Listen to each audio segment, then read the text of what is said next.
is WRSV, Elm City. Turn up! Choice FM. Choice FM is live at 5. Like this, the South got something to say. That's all I got to say. Reuben Blackwell, and express yourself on Choice FM. Well, good afternoon. This is Reuben Blackwell. I'm so glad to be talking to you again today. This is Wednesday, March the 13th. So good to connect with you. And I know it's, that time where it's time to close up your desk or, put your boots away and start heading back to the car and heading back to your home. If you're on first shift, if you're on second shift, it might be your first break. So, I'm trusting you might be in a break room somewhere or sitting at your desk, quietly working through or chilling out or somewhere in a conference room or taking a walk for lunch. It could be any of the above, whatever it is. We count it a privilege that you are listening with us and hopefully will be talking to me tonight. Just really excited about what is in store for our conversation this evening. And we'll be talking in a little while with North Carolina Attorney General Josh Stein, who has received the Democratic nod for governor of the state of North Carolina. So he'll be calling in a little later today. But in the meantime, let's go ahead and get started. First of all, I'd like to kick it off with a little conversation around entertainment. Something that caught my attention, I saw a little clip on TV, was Jennifer Lewis. Jennifer Lewis, the incredible talent, comedic talent, but yet dramatic and has a great voice herself, was reflecting in Good Morning America, talking to Robin Roberts about a recent trip that she took, I guess about a year or so ago, on a safari in Africa. And she was out on her deck area at nighttime. And, she said, well, I didn't take the time to walk around during the, while she was just checking in, walking around the place that she was in and staying in before dark. And sounds like she stepped off a ledge and fell 10 feet. And she was like, oh, daggone it, I am. And those are my words. Daggone it, I'm in Africa. She said she heard lions roaring. And she said, well, I guess that's the way I'm getting ready to go out. The king is going to eat the queen. So Jennifer Lewis, we're glad you didn't get eaten up. And thank you for sharing that part of your life. I do think it was a bad fall for her, bad tumble. She had, I believe, some physical injuries and is recovering. But it just lets you know that anything can happen to anybody at any time, anywhere. We're just thankful that she lived to tell the story and share with us. Does that make you want to go on safari or not? At any rate, she seems to not have been scathed by that incident. So I think she's encouraging folk to, live your dreams, do your very best, and trust in God at all times. He will take care of you even when you hear lions roaring. Okay, let's shift to something different too. Today, hot off the press, the House of Representatives in Congress passed a bill that will force TikTok's parent company to sell the social media app or face a practical ban in the United States. This is sort of a big deal.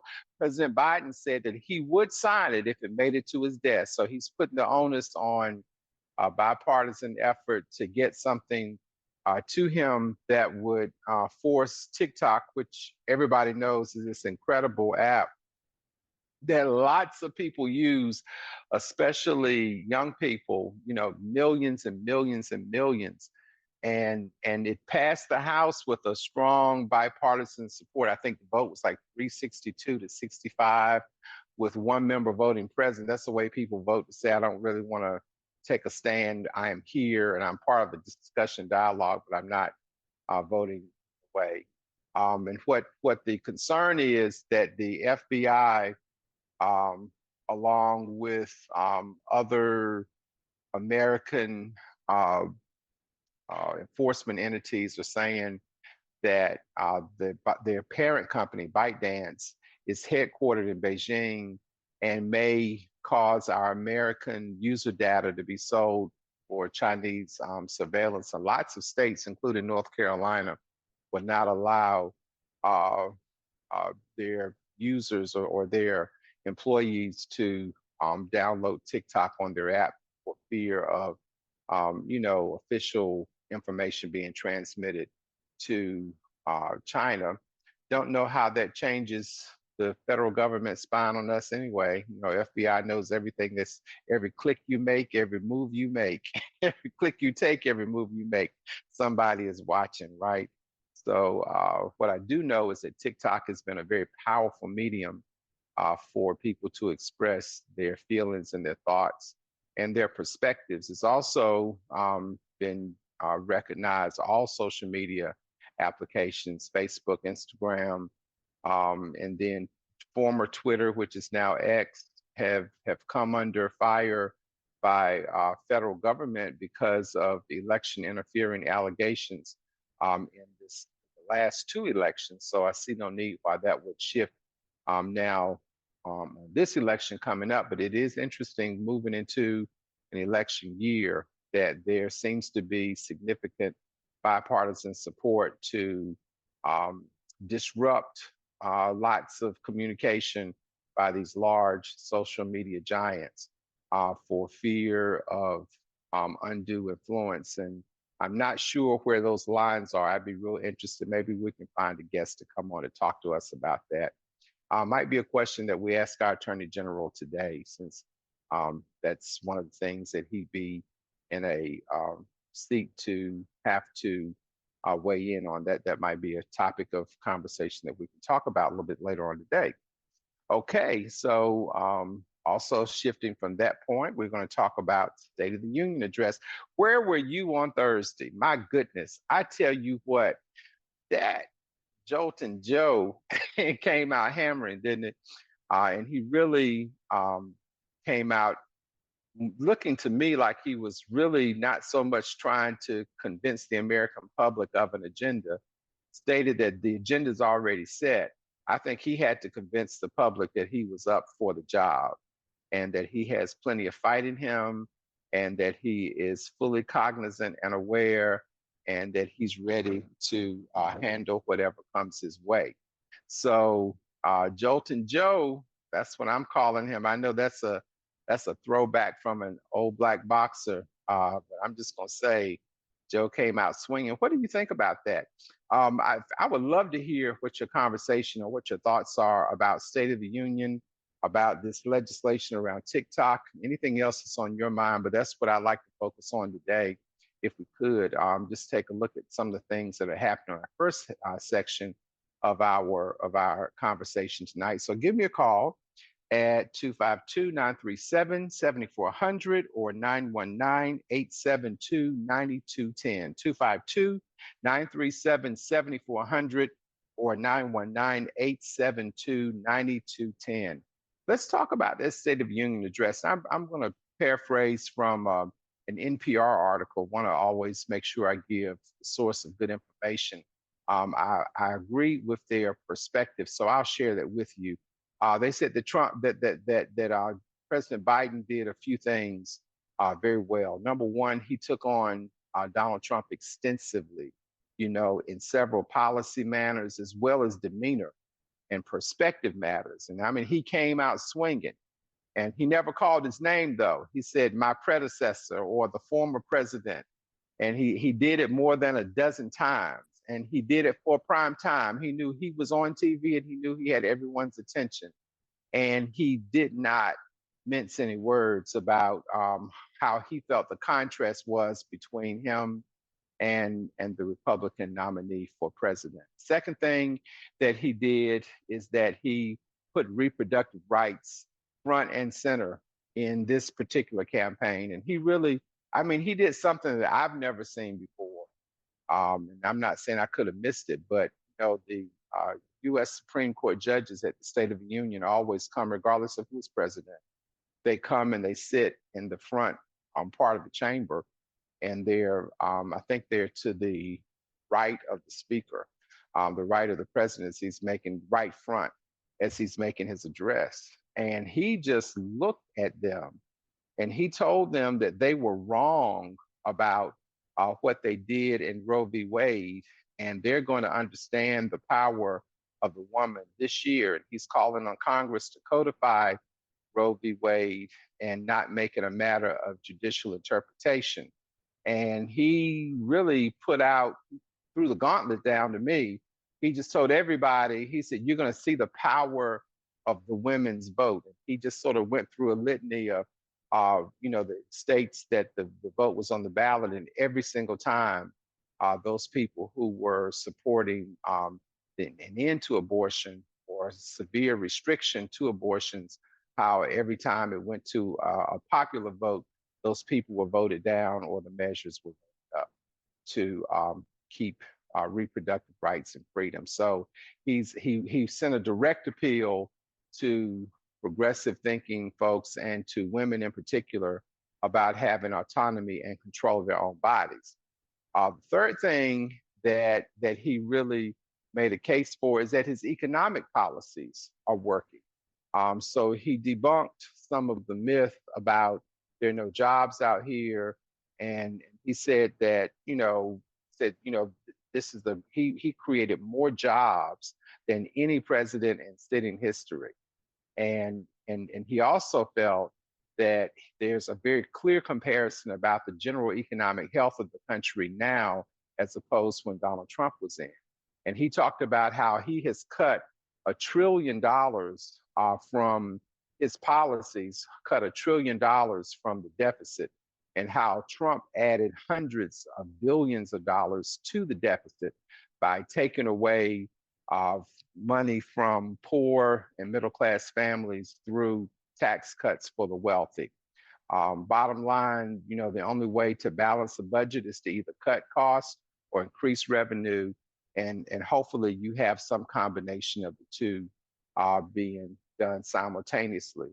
So he's saying, and I love this quote, he said, it doesn't make the news, but in thousands of cities and towns, the American people are writing the greatest comeback story never told. And what he's saying is, I don't get enough airtime for the great things that are taking place. All we do or see, all we hear are videos of things that are happening that are not good and that challenge us, but we're not being celebrated for the great comebacks. And he especially highlighted about how he has financed infrastructure development throughout all of the country, about rebuilding bridges and roads and highways and putting in good paving in places that really, really needed it. And if you travel a lot like I'm blessed to do, you'll see that, all over this country, people are at work building highways, replacing bridges that have been unsafe and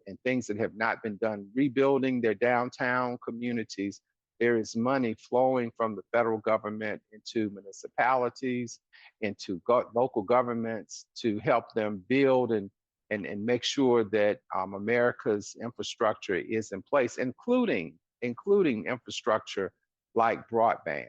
And I was at a meeting with the National League of Cities, along with several other council members in Washington, and President Biden touted that North Carolina is getting hundreds of millions of dollars to strengthen our broadband. And broadband is what is the line over which internet is able to flow more easily and quickly. And most of our rural communities, including Edgecombe County, have very poor infrastructure for internet. And you know what I'm talking about when, those little circles come on the TV. I forget what it's called, but it's, things freeze in place, or you're in a place, you're driving down the highway, you're talking on your cell phone and see, a grove of trees, and all of a sudden you can't reach it, you're dropping your calls. So all types of things that need to get better for rural citizens like America, like most of us. Rocky Mount is a great example of a place that's sort of somewhere between rural and somewhere between metropolitan. We're certainly not metropolitan, but we're not all the way rural. We're sort of urban, have an urban feel, but it's cast in a rural agrarian setting. So many communities and towns and municipalities, just like Rocky Mount, all the country. And President Biden is saying there's a story to be told, and we need more people stepping up to say that, yes, it is better for me than it has been. Border security, huge response. Boy, when he started talking about that, that's when Marjorie Taylor Greene just sort of did a meltdown and started calling him a liar. And then she called out the name of somebody about, a person who was murdered by someone who immigrated here illegally. And that seemed to have been the momentum and the issue in the area around border security. And, we all are seeing those TV shows or shots about all those millions of people, or they look like millions. I guess it equates to millions, over time. But, you might see hundreds of people or sometimes thousands that are trying to get from where they are into America, this great land of promise. And what President Biden said, give me something that you all can agree on as a Congress, and I will support it. If you can agree, I will support it, but let's treat people with dignity, and let's not assume that everybody is here trying to take advantage of someone else. And what I always say to folks, if you have a problem eating, then go ahead and close your border. Because frankly, the workforce for everything related to what we consume is predominantly in America a Latin influence. Black people are no longer predominantly working in agricultural settings, and many folks are now returning to small farms and maybe tending or growing things that they can consume or their family can consume, and some are opening up businesses. And there's a real huge push for small Black farmers to be more engaged. Now the government is trying to be more friendly after literally shutting down and stealing their land in times past. But there's a revitalized effort to find out how to work with the small farmer. America is a nation of big business, and there are probably no more than about 7 or 8 large multinational corporations that literally control everything agriculture. But the premise of agriculture is that it's based on the earth. And ultimately, you have to put something in the ground. You got to prepare the ground to step the seed. And then you have to work that seed to its full maturity, where it will begin to produce more of itself so that others can consume. Well, it takes physical effort and labor to get that done. And I don't know if there's some AI application that eventually one day will be applied to that. But until such time, you need people working in fields. And those people, more than likely, are not folks who have decided to go to college. They're people who are working for the stability of their family, willing to do whatever they need to do. And we appreciate them. Thank you. If you are an agricultural worker, I want to thank you right now and say, keep doing it, because we appreciate that the fruits of your labor end up on our plates, and we appreciate you. So that's another issue. The last issue that Biden did well is that he addressed his critics on the Mideast policy, and he tried to strike a balance between those who are pro-Israel and those who are pro-Palestine. And he said at the end, he said, the only way this is going to work, that peace is going to work, is for a two-state solution. Two-state solution means that Palestine should be recognized as a nation that's autonomous of any other Arab nation and not subordinated to the nation of Israel. That Israel should also be recognized, and is recognized, as a nation that's independent. But it needs to learn how to be more neighborly. I think that's what President Biden, his focus was. But at any rate, what do you think about his speech? What do you think about his delivery? How do you feel about the messaging? Did it change your mind? When I was looking through much of the, the commentary on the internet, it just depends on what your search history is and, who it is you listen to on a regular basis. I didn't see where the speech convinced new people how the polling numbers increased as far as coming to support the president that others did not support, or that they were not in support of prior to the speech. But what it did do is resonate with his base. And I think that that's exactly what what Donald Trump does every single week on a regular basis, is that he says things and he says them in a way that fires his base up, and his base, because they're motivated and emotional and supportive and excited and inspired by him and whatever his perspectives are, they're motivated to get out and make a difference at the polls. And I believe that the challenge of the Democratic Party is to have that level of influence over the existing base. Now, I definitely am not think with the messaging of Donald Trump. This is Reuben Blackwell. This is my radio show. It's not Choice 92 FM. This is Reuben's perspective. This is not OIC. This is not NAACP. This is Reuben Blackwell, an American citizen, a Black man who's grown up in the state, given his life, and my life is, a continuation of others before me, and hopefully those that have come from my loins after me. That I care about what happens to our communities. I care about what happens to individual families, and I really care in particular about what happens to Black folk. And I'm really concerned about this embracing of a message where it almost is demeaning to be aware of who you are as a Black person. I don't understand this whole concept around woke, quote unquote, woke. Economics, woke philosophy. Why do you want to be asleep? I am awakened. I'm completely woke as it relates to knowing my history. I'm completely woke to recognize that I have as many rights as anybody else does, and that I shouldn't have to live under the specter of grateful appreciation as our candidate for our Republican candidate for governor of North Carolina says that Black people should be paying white folk for bringing us over here in chains, that we should be thankful that our ancestors were enslaved. Well, you might be thankful for your ancestors to be enslaved. I'm not thankful for that for mine. Mine persevered and survived and overcame, thrived in spite of. But frankly, we'll never know what the world could have been if folk had been left alone and were able to build and create their own futures. In fact, frankly, whether you like to realize or not, Africa civilized Europe. It's not the other way around.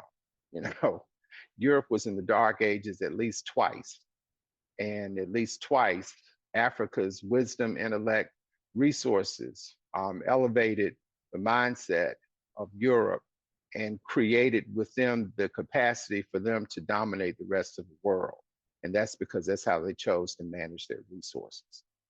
So from where I stand, we're the ones needing reparations. We're the ones that are needing somebody to replenish what was stolen from us. We're the ones that need to be telling our own story and not waiting for somebody to write what they feel are permissible vignettes of information to be shared, sparingly around Black History Month. Bump that. I'm not with that agenda, and I hope you're not either. Hey, I talked for a good solid 23 minutes. I hope you've been listening. I hope you are not somewhere stuck in traffic, but if you are, certainly do hope that you're tuning in, listening in to us. We're going to take a commercial break in a few minutes, and we'll come back with more good talk here at Express Yourself. Choice FM is live at 5. But it's like this, the South got something to say. That's all I got to say. Reuben Blackwell and Express Yourself on Choice FM. Well, thanks for listening, and thanks for joining us again this Wednesday with Express Yourself. I'm Reuben Blackwell, and so happy to be talking to you today as you're driving home from work or sitting in your driveway, just a little tired, want to just have a little moment of silence and peace for yourself. So thank you for spending that time with me, and thank you for everyone who's encouraged me along the way with text messages and Facebook posts or social media posts. As well as you just let me know that you're here. Would love to hear from you too. 252-937-7400 if you're calling from Rocky Mount. 919-872-9210 for those who are in Raleigh listening and enjoying the conversation that we're here to have. I'm really hopeful that you'll take a little time out of your day and just give us a call. Let us know what you're thinking. Would love to hear from you. Share your thoughts with me as I'm sharing my thoughts with you. Just been wrapping up a little bit talking about the State of the Union address that we heard last Thursday. And we also know that we had a very special Rocky Mount citizen there to be with President Biden, and that's Miss Cassie Smith, Mother Smith, 109 years old. Isn't that amazing? 109 years old. She was escorted there personally by Congressman Davis, who also ensured that her son and his wife, Mr. and Mrs. Frank Smith, were able to be there. I've seen so many wonderful pictures of them meeting all the who's who. President Biden kissed her on the cheek. She had a chance to meet Nancy Pelosi and just so many other people. Just a parade of folks that were coming there to extend their honor to her. And we just want to say to the Smith family in Battleboro, we are so proud of you and thank you for taking care of your mother. She is truly an American treasure. Thank you for encouraging her, and she has encouraged you to come out and vote. That is the one thing that I just really appreciate about our elders, our seniors. They really take that commitment and that right, that privilege that we have to vote, because they've seen days when it was not able to be used that way.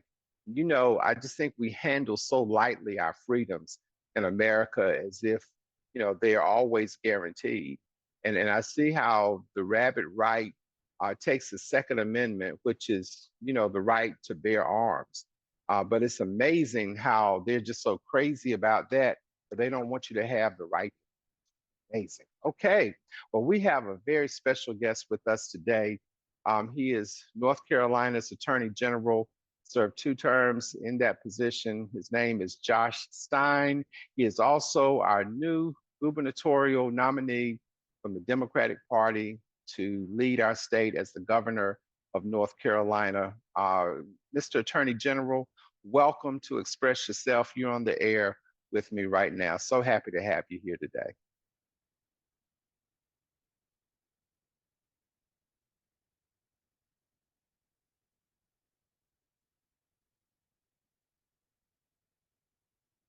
Can we get him on the line? I'm sorry, I got the message.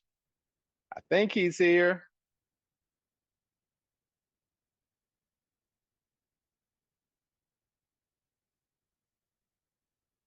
Okay, I'll just keep talking till he gets here. Can you hear me?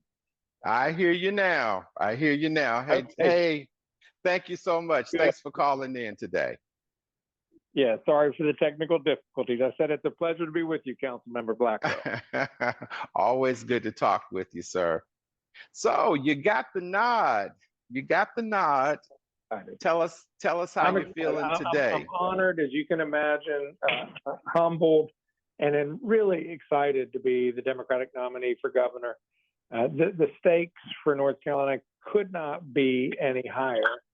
And I'm going to do everything I can to make sure that we win and we defeat the lieutenant governor, because he would set the state backwards. His vision is completely the opposite of mine. His is bleak and divisive. It's about spite and hate.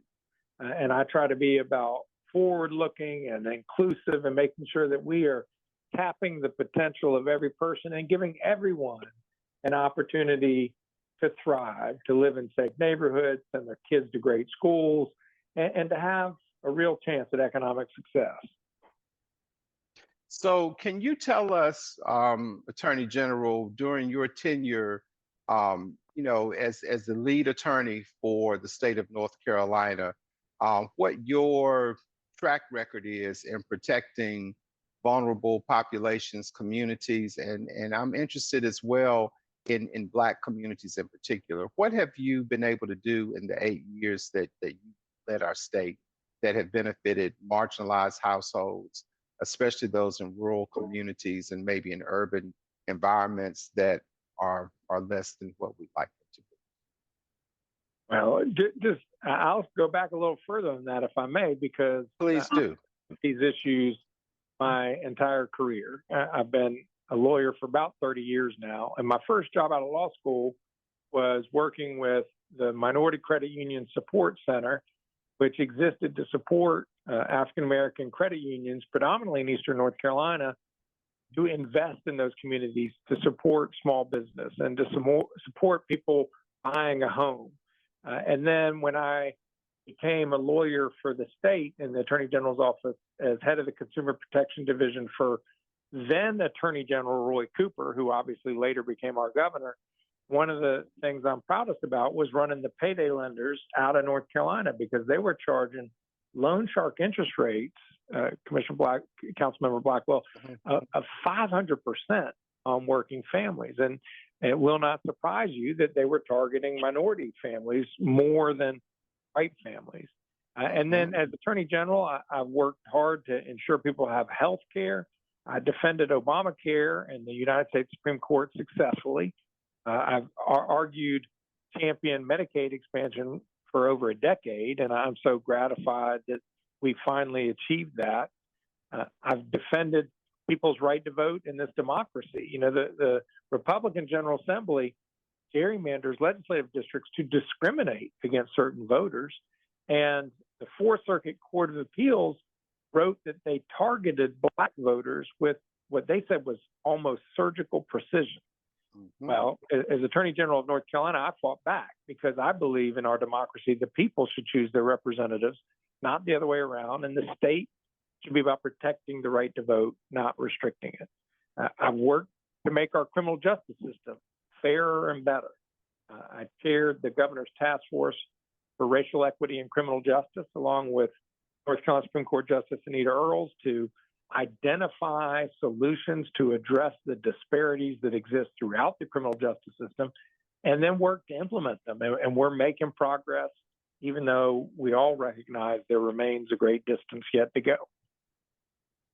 And tell us a little bit about your challenge with Big Pharma and opioids. What happened in that regard? And when I was running for this job initially back in 2015 and 2016, I did not meet with a sheriff or a chief of police who did not tell me about this incredible increase in opioid addiction that was affecting their communities. And then as Attorney General, I've sat with parents all across the state, including in Rocky Mount, who have lost their children to addiction. And I tell you, it just breaks your heart. So North Carolina, I helped to lead the national bipartisan coalition of state attorneys general to take the big opioid drug companies that created and fueled this crisis in the first place to court so that we could hold them accountable. And so far, we've won more than $55 billion, and that's with a B, Wow. Ms. Blackwell. And then North Carolina's share is $1.5 billion. And that money is going to go to help people who are struggling with addiction enjoy a healthier and happier future. So thank you for sharing that information, because I think sometimes folks feel that unless some very clear lines are drawn, they don't get a grasp and understanding of how your work every day impacts their bottom line in their lives. We hear so much crazy stuff being spewed about immigration and people coming into our nation without the process that we put in place to make it so. What would you do to make that situation better? How would you work with the administration, and what's your perspective about working with people who are coming here from other countries and integrating them into our society here? Well, we need to have a lawful immigration system, and people who come to this country should come through legal channels, and they should help us. I mean, they should have work skills that we need in the economy, whether it's agricultural workers or it's high-tech workers who have skills that don't exist here in the country. So if you're not coming through the lawful process, you shouldn't come. countries have borders for a reason. And I was so encouraged that there was a bipartisan agreement up in Washington to finally address border security. It was negotiated between Republican and Democratic senators, and it was going to pass until that former President Trump told his lackeys in the U.S. House to kill the bill because he didn't want to solve the problem. He wanted to have a political issue that he could use against President Biden in the fall, which I think is the height of irresponsibility. And so I'm frustrated that Congress is dropping the ball. If I'm governor, I will call upon Congress to do its job. Of course, immigration is a federal issue. They're the ones who deal with the border and trade. And as governor, what I will do is work to address the things that I can control here in North Carolina. And that's what I've been doing as Attorney General. I put together a law enforcement fentanyl task force of local, state, and federal law enforcement to improve and enhance coordination and cooperation so that we can more effectively break up the drug trafficking rings that are selling this poison to our people, getting them addicted and making money off of their sickness. So that's one thing I've done. I'm calling on the legislature to fund a fentanyl control unit of special prosecutors in my office to work with local DAs on these very time-consuming and complicated cases. I've called on the administration to do a better job pressuring China and pressuring Mexico to stop the people in their countries that are bringing this poison into our country. And I will keep doing what I can to save lives because too many people are dying from fentanyl overdoses. Absolutely. And speaking about President Biden, who came out swinging, I was talking a little bit earlier on the show before you called in about how Jolton Joe Biden came out and he was swinging from the left to the right. And I just personally appreciated his enthusiasm and his grasp of the issues without being apologetic. I felt he was very strong in his delivery, and everything he said I could agree with. My question to you, because he's been lacking in public appeal, do you see a comeback? And do you feel, are you embracing President Biden to come to North Carolina with you in places that he's not been before, moving hopefully outside of the metro areas and coming into rural North Carolina? Do you see him being able to help you? And do you see you being able to help him? I mean, there's no question that President Biden will help us build a better future here in North Carolina than former President Trump would. So I strongly support his campaign. And he's helping North Carolina. He's focused on jumpstarting the economy, and we're seeing all kinds of stuff, whether it's semiconductor chips or electric vehicle manufacturers or electric vehicle battery manufacturers. There's a lot happening here. He, of course, is running for president, and I'm running to be governor. And those are different jobs, and we have to apply to the voters for this job. And I have to make my case. And that's what I'm going to be focused on, which is making the case to the voters that I'm the candidate with the right vision and the right experience and qualifications to help folks have a better future so that their kids have a better shot at success. And that's what my obligation as a candidate is. That's what I intend to do over the next 8 months. So if elections were a couple of weeks ago, in all of the vitriol that spilled from the Robinson campaign, he walked away a very clear leader, as with an endorsement with Donald Trump. He was clearly leading the ticket, and he's tried to explain things away today, but the statements that he's made, he stands behind for the most part, related to people with LGBTQIA perspectives and lives, women with abortions. He said he wants to take it down from 12 weeks to 6 weeks, which is when I think you just find out that you might even be pregnant. So that means no abortions. That's what that means. What he said recently was 12 weeks to 6 weeks and then beyond that. And so he wants to have a total ban on abortion. He's been as clear as he could be on that issue for as long as he's been talking. Yeah, bathroom, trans people are trash. Not having the Black history being accurately taught, not having history taught at all, Black history at all in elementary settings. So much to be concerned about. But then you look at the numbers of people who came out who are motivated by that, Attorney General, and it's daunting. There was like a 200,000 vote gap between, those that supported him and those that supported you. And my question to you is, what are you concerned about, and how will you work with us to engage? How will you work with the community to engage people to want to come out and make a difference by supporting your candidates? I absolutely believe that every vote is earned, that you can't take anyone's vote for granted as a candidate, and you got to work your tail off. You got to get out to the community. It's why I was with you, I don't know, 1 or 2 weeks ago in Rocky Mount doing a community meet and greet, is because I want people to be able to see me and touch me and talk to me and ask me tough questions and challenge me. And when we do that, I have confidence that voters will be excited. And by the way, that's what I've been doing throughout this campaign, and was incredibly gratified by the primary. I ended up winning with a 55% margin and won, I think, nearly every county in the entire state. And so we got every endorsement by every African-American political action committee in the entire state. We just built a winning campaign, and we're going to keep building a winning campaign. The fact that there were more people who voted in the Republican primary versus the Democratic primary does not concern me at all, because they had a competitive presidential election. Nikki Haley was still running. We did not. Biden was unopposed.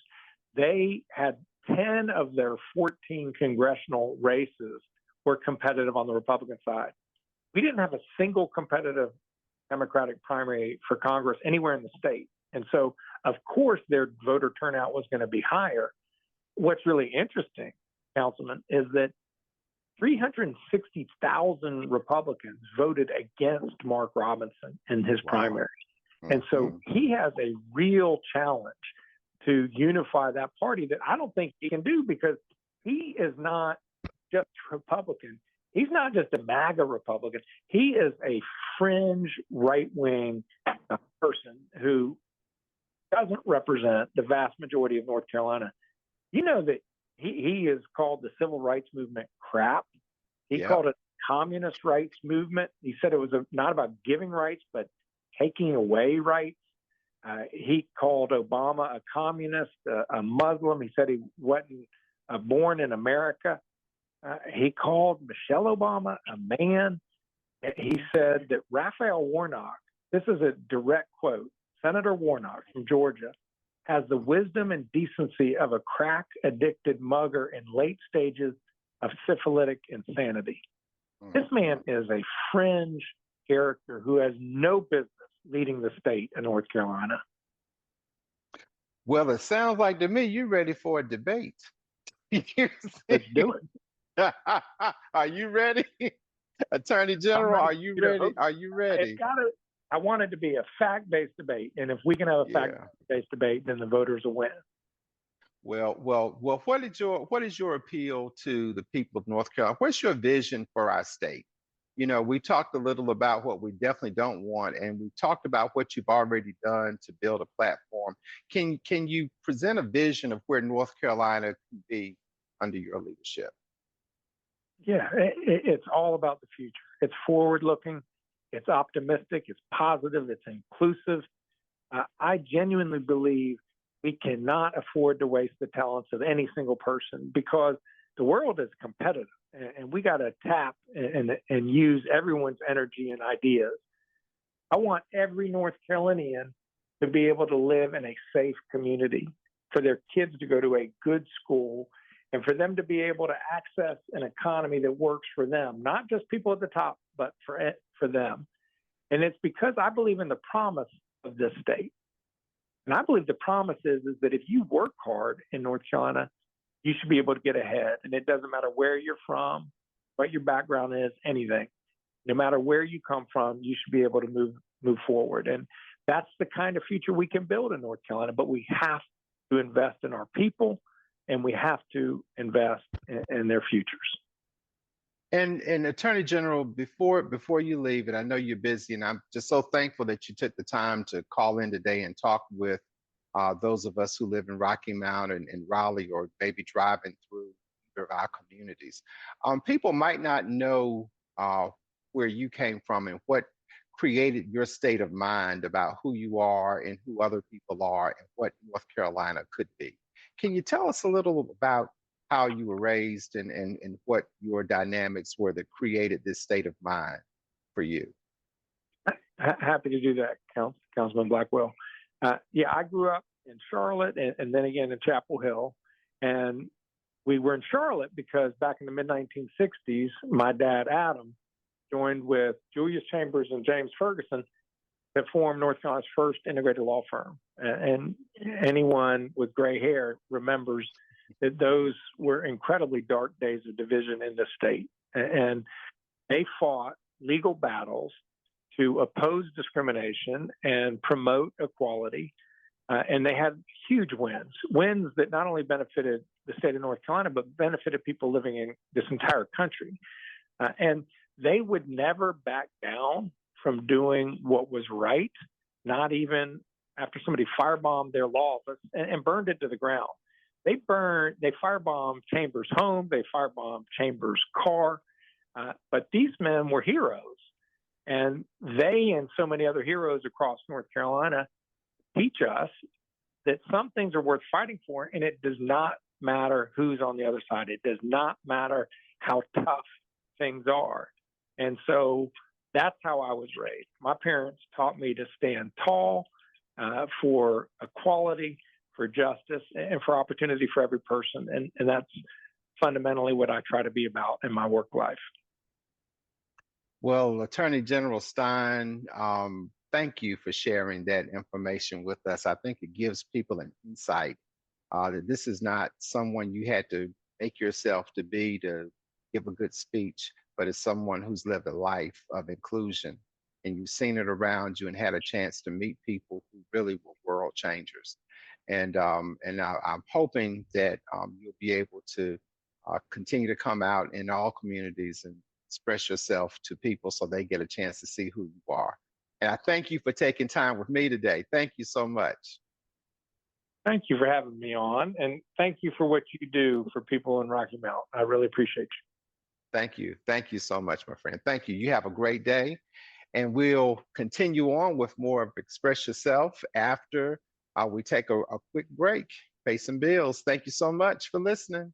More of Express Yourself in a few minutes. Choice FM is live at 5. What it's like, this the South got something to say. That's all I got to say. Reuben Blackwell and Express Yourself on Choice FM. Well, we're back. This is Reuben again, and it's been a really good hour of, I won't say conversation because I did all the talking, y'all did all the listening today, but it was great as well having North Carolina Attorney General Josh Stein on the air with us. Really appreciate him asking answering some tough questions, and I think he did a good job portraying his vision of where he's headed. I can tell you that what I know about him is consistent with everything that he said and represented. I don't know anyone who hasn't had an interface with Josh that has not walked away and said he did what he said he'd do. And that's the consistency that I have seen with him, and others know him much better than I do. But I tell you, I don't get any sense of betrayal or undercutting him. And I'm thankful that we have candidates that we trust that are running. I'm very concerned, Rocky Mount and Raleigh, very concerned about the soul of our state. We might camp out different politically on some perspectives, but at the end of the day, decent people are decent people. And I think decent people connect in their hearts with each other. Decent people can have rational conversations and work through challenges and issues.